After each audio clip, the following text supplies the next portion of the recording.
দেখতে দেখতে এই বছরটা ফুরিয়ে গেল। এই বছরটা আমার জন্য সেরা না হলেও এই বছরটা আমার জন্য অনেক স্মরণীয় ছিল।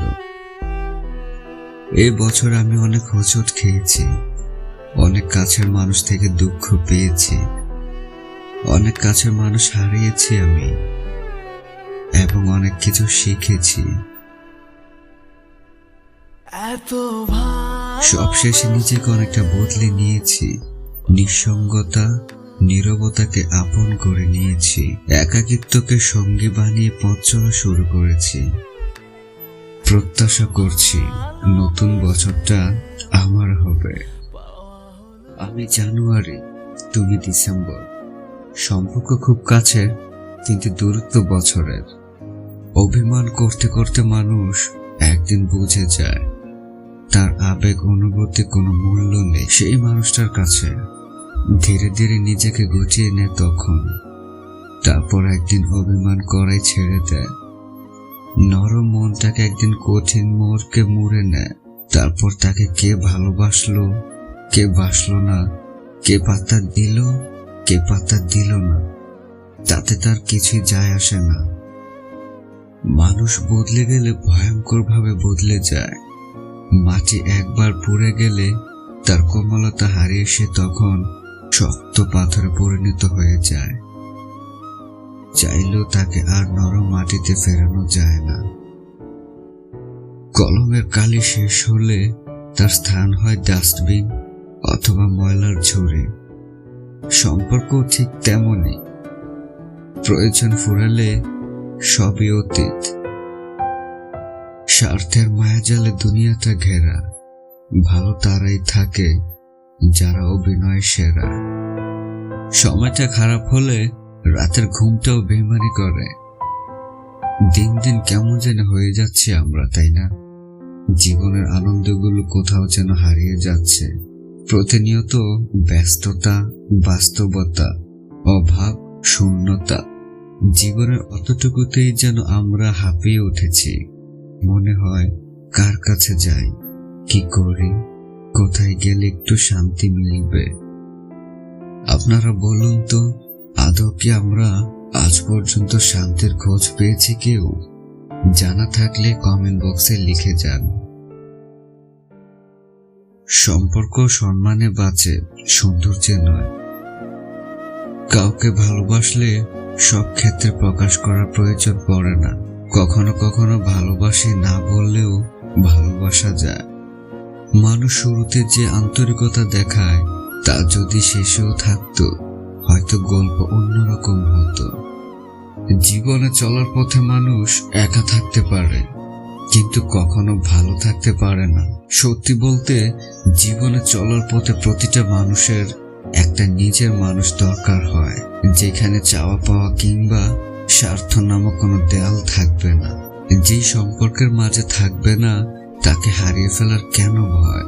তাই তো হাজারো সম্পর্কের মানুষ থাকার পরেও নিজে ভালো থাকার জন্য হলেও এমন একজন মানুষ সবার প্রয়োজন হয়, হোক সে স্বামী কিংবা বন্ধু কিংবা প্রিয়জন। সেদিন সবার প্রিয় হব, যেদিন সাদা কাপড়ে জড়িয়ে যাব আমি। কিছু মানুষ থাকে যে নিজেই মেন্টালি ঠিক থাকে না, কিন্তু ঠিকই অন্য মানুষকে মেন্টালি সাপোর্ট দিতে পারে। কেউ কেউ নিজের মন খারাপ ঠিক না করতে পারলেও অন্য মানুষের মন খারাপ ভালো করে দিতে পারে। এই মানুষগুলো একটু বেশি জোশ।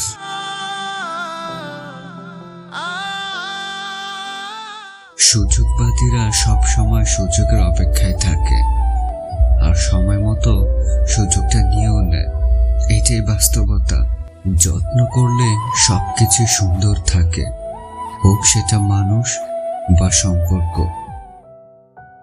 আমি যখন আমাকে অনুমান করার জন্য চোখ বন্ধ করি, তখন আমার জীবিত আত্মা আমাকে মৃত ঘোষণা করে।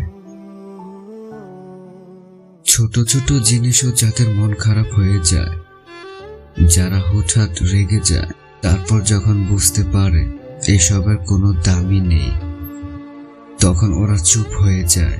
এই চুপ থাকার পেছনে ফিলিংসটা কেউ দেখতে পারে না, বুঝতে পারে না, তাই নিজের মধ্যে রেখে দিতে এরা পছন্দ করে। মায়ায় পড়ায় মানুষ কুকুরের সমান, তাড়িয়ে দিলেও বারবার ফিরে আসে। আমি রক্তের সম্পর্কের চেয়েও আত্মার সম্পর্ককে যেখানে প্রাধান্য দিয়েছি, সেখানেও আমি হেরে গেছি। ভালোবাসা কি সত্যিই কষ্টের? কখনো কখনো ভালোবাসা আমাদের জীবনে এমন কিছু মুহূর্ত নিয়ে আসে যা আমাদের হৃদয়কে ভেঙে দেয়। সেই মুহূর্তগুলো যখন প্রিয়জনের সাথে দূরত্ব বাড়ে, কিংবা যখন আমরা বুঝতে পারি যে আমাদের ভালোবাসা একতরফা। এই অনুভূতিগুলো আমাদেরকে আরো শক্তিশালী করে তোলে, কিন্তু সেই কষ্টের মুহূর্তগুলো ভুলে যাওয়া সহজ নয়। আপনার জীবনে এমন কোনো মুহূর্ত কি এসেছে যখন আপনি মনে করেছেন ভালোবাসা কি সত্যিই কষ্টের? আপনার অভিজ্ঞতা আমাদের সাথে শেয়ার করুন। আপনার মতামত জানতে কমেন্ট করুন এবং এই চ্যানেলটি সাবস্ক্রাইব করুন। শেয়ার করুন আপনার সেই প্রিয় মানুষটির কাছে, যাতে অন্যরাও তাদের অনুভূতি প্রকাশ করতে পারে। তোমায় কেন এত ভালোবাসি তা আমার জানা নেই, তবে তুমি আমার অভ্যাস। তোমার ছাড়া যে আমি নিরুপায়। যে মানুষটা মেসেজ সিন না করলে মনে এক আকাশ সমান অভিমান জমা হতো, এখন বছরের পর বছর মেসেজ না দিলেও অভিমান হয় না, আর হবেও বা কি করে? রাগ অভিমানের জন্য তো অধিকার লাগে, সেই অভিমান তো কেড়ে নিয়েছে অনেক আগে। তাই তো কষ্টগুলো একটু একটু করে কমতে শুরু করেছে, আর অভিমানগুলো আমার নিজের সাথে অভিমান করে দূরে সরে যাচ্ছে। চাইলেও এখন আর অভিমান করতে পারি না। কেন জানি না অনুভূতিগুলো হারিয়ে যাচ্ছে। কান্না করার বেলাও হাসি দিয়ে মাতিয়ে রাখি, আর কথা বলার বেলায় চুপ থাকি। আজ নিজের ভিতরে নিজেকে বড্ড লুকিয়ে রাখতে ভালোবাসি। সব কান্নার আওয়াজ হয় না, কিছু কান্না শুধু চোখের জল ঝরায়, আর বুকের ভিতর এক আচমকা ব্যথা অনুভব করায়, যা না কাউকে বলা যায় আর না কাউকে বোঝানো যায়। জীবনে নষ্ট করার মধ্যে সবচেয়ে বাজেভাবে নষ্ট করেছি বোধহয় নিজেকেই। তবে এতটুকু জেনে রেখো, তোমার উপন্যাস থেকে যদি আমার চরিত্রের সংলাপ মুছে দাও, তাহলে সেটা একটা নিছক ফালতু গল্পের বইয়ে পরিণত হবে। চাইলেও কেউ আর খুঁজে পাবে না আমার। একদিন তুমি নিজে থেকেই বলবে, হয়তো গোপনে, না হয়তো প্রকাশ্যে, অত যত্ন করে কেউ কোনোদিনও ভালোবাসেনি। মানুষ বড়ই অদ্ভুত, কিসে তার সুখ সে নিজেও জানে না। যেটা সাধ্যের বাইরে সেটা পাওয়ার জন্য ছোটাছুটি করে। অপেক্ষা বেদনা সবচেয়ে কঠিন, তবু এটা জীবনের অংশ। আমি অপেক্ষা করে যাব, আমি অপেক্ষা করব তোমার জন্য, ভালোবেসে যাব সারাটি জীবন। I love you, I love you, I miss you.